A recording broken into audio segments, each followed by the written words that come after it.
Ravi de vous retrouver pour cette nouvelle édition du Journal de l'économie. Bienvenue à toutes et à tous. Le sommaire. Assemblée générale du Conseil national du patronat à Cotonou au Bénin, le CNP annonce la mise en place prochaine d'un tribunal arbitral.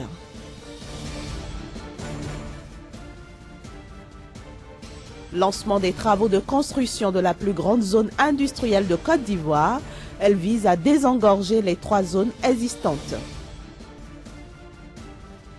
Enfin, nous aurons les échos du Salon de l'agriculture et des ressources animales qui s'est tenu à Abidjan, en Côte d'Ivoire. Et nous ouvrons ce journal de l'économie par le Bénin où le CNPB, entendez, Conseil national du patronat du Bénin, vient de faire un grand pas dans le sens de l'amélioration du climat des affaires. Il a annoncé la mise en place dans les tout prochains jours d'un tribunal arbitral, une instance qui sera chargée de régler les contentieux internes entre les acteurs du CNPB. L'annonce a été faite à l'issue d'une assemblée générale ordinaire que l'organisation fêtière des patrons béninois a tenue mardi à Cotonou. Voici le compte-rendu de Emmanuel Crépi. Le Conseil national du patronat du Bénin a tenu le mardi 14 avril dernier à Cotonou son assemblée générale ordinaire au titre de l'année 2015.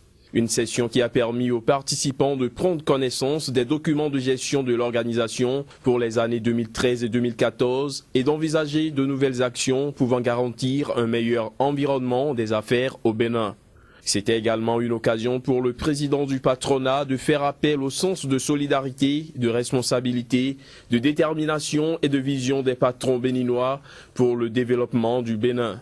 Nous devons continuer en tant qu'institution fêtière du secteur privé de fédérer l'ensemble des acteurs de la famille. Il s'agira pour nous de récupérer et d'exercer le leadership afin de montrer la voie, car personne ne le fera à notre place. C'est dans ce cadre que s'inscrira le projet de réforme de notre organisation. C'est la seule façon de prendre notre avenir en main et de transformer économiquement, in fine, notre cher pays. Nous avons donc l'impérieux devoir d'agir et de faire bouger les lignes dans le respect et l'écoute mutuelle, mais en avançant résolument. L'un des points essentiels abordés au cours de cette assemblée générale porte sur la mise en place d'un tribunal arbitral au sein du Conseil du patronat du Bénin. Une innovation qui a connu l'adhésion unanime des acteurs présents. L'impact de ce tribunal, c'est d'abord le règlement de nos contentieux internes. Qu'on soit bien d'accord, c'est un tribunal qui va gérer les contentieux liés à la vie associative de notre patronat, de façon à ce que, nous puissions en notre sein nous retrouver pour, trouver des solutions aux problèmes auxquels tel ou tel membre du patronat serait confronté. Et c'est une première parce que ça permet effectivement de faire en sorte que la vivacité qui doit nous caractériser puisse continuer à véritablement fonctionner. Créé en septembre 1984, le Conseil national du patronat du Bénin, qui constitue une organisation fêtière des employeurs béninois, vise l'amélioration de l'environnement des affaires, du climat des investissements et la compétitivité du secteur privé. Les autorités ivoiriennes ont lancé les travaux de construction de la plus grande zone industrielle de Côte d'Ivoire. En effet, les 3 zones industrielles d'Abidjan, qui couvrent une superficie totale de près de 940 hectares et qui regroupent environ 90% de l'outil de production industrielle de la Côte d'Ivoire, ne répondent plus à la demande. Les détails avec Chris Paterne à Sémien. Située sur une superficie de plus de 900 hectares, la nouvelle zone industrielle d'Abidjan sera dotée de plusieurs établissements modernes. Face à l'ampleur de la demande, le gouvernement ivoirien a décidé d'aménager en urgence 50 hectares de terrain industriel à proximité des villages d'Alokwa, à Coupezegui et à Tinguié dans la commune de Yopougon. Il s'agit également de bâtir une économie structurellement industrialisée, ayant fortement accru la part des produits manufacturés dans le produit intérieur brut et dans les exportations, ayant permis l'éclosion d'une grande classe moyenne tant en milieu urbain que rural, à même de soutenir une demande intérieure forte, viable et durable. Dans ce contexte, le secteur industriel est appelé à jouer un rôle majeur en tant que source de croissance, de création d'emplois et de levier pour le développement des autres secteurs économiques par effet d'entraînement. À travers ces infrastructures industrielles, la Côte d'Ivoire entend créer les conditions propices à l'expansion de l'investissement privé qui doit représenter 60% des investissements globaux prévus dans le cadre du Programme national de développement PND 2012-2015. La nouvelle politique industrielle ambitionne de positionner notre pays comme base de production la plus compétitive des zones CEMAC et CEDEAO pour les biens manufacturés et industriels, tout en favorisant l'émergence d'un secteur de PME dense. Raison pour laquelle nous nous réjouissons de l'aménagement d'un nouveau parc industriel qui participe à la réalisation de cette vision et qui répond à une attente pressante des industriels. D'un coût global de 22 milliards, les travaux d'aménagement de la nouvelle zone industrielle PK24 sera exécutés par une entreprise locale et offrira dès sa livraison en mars 2016 près de 112 lots industriels de 2500 à 6000 mètres carrés.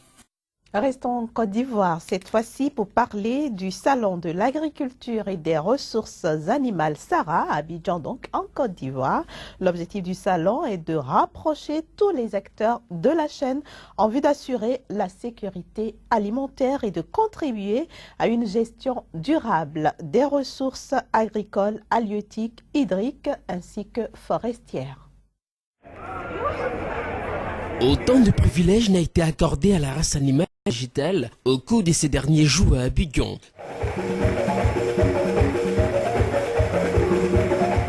Comme le témoignent ces images, pour cette danse traditionnelle malienne, l'honneur était d'abord à ces bêtes de foire et enfin au public. Mettre en valeur les richesses et promouvoir l'investissement pour développer le secteur de la production animale en Côte d'Ivoire, c'est l'objectif du gouvernement ivoirien en organisant le Salon de l'agriculture et des ressources animales SARA 2015. Nous étions en mission au Niger et nous avons également été impressionnés par la race Azawak qui produit et de la viande et du lait. Ils ont la couleur rouge pratiquement, mais qui sont vraiment bien robustes et qui s'adaptent aussi au niveau de la Côte d'Ivoire. Donc on peut les élever en Côte d'Ivoire. Pendant une semaine à Abidjan, ce salon a accueilli plus de 100 000 visiteurs, producteurs, investisseurs venus d'Europe et de la région ouest-africaine. La Côte d'Ivoire demeure un marché destinataire principal pour les produits animaux du Mali. Et en outre, concernant les échanges céréaliers, ils sont très bons et nous dépendons souvent de la Côte d'Ivoire pendant la période de soudure pour le maïs. Ce qui explique que la coopération entre les deux pays se porte bien. Avec plus de 30% du PIB et totalisant 70% des recettes d'exploitation, l'agriculture est le premier pilier d'une croissance forte et durable en Côte d'Ivoire. Le Salon de l'agriculture et des ressources animales d'Abidjan se veut un espace pour tenter d'apposer une charrure à l'économie ivoirienne. Une charrure tirée à cette unique occasion et une fois dans l'année par le bœuf. Plus de 5000 bêtes étaient à Abidjan. Microfinance au Bénin, 80 milliards de francs CFA collectés en décembre 2014. Telle est la une qu'affiche aujourd'hui le quotidien L'Économiste. Pour en discuter, nous allons retrouver tout de suite Casimir Pédia.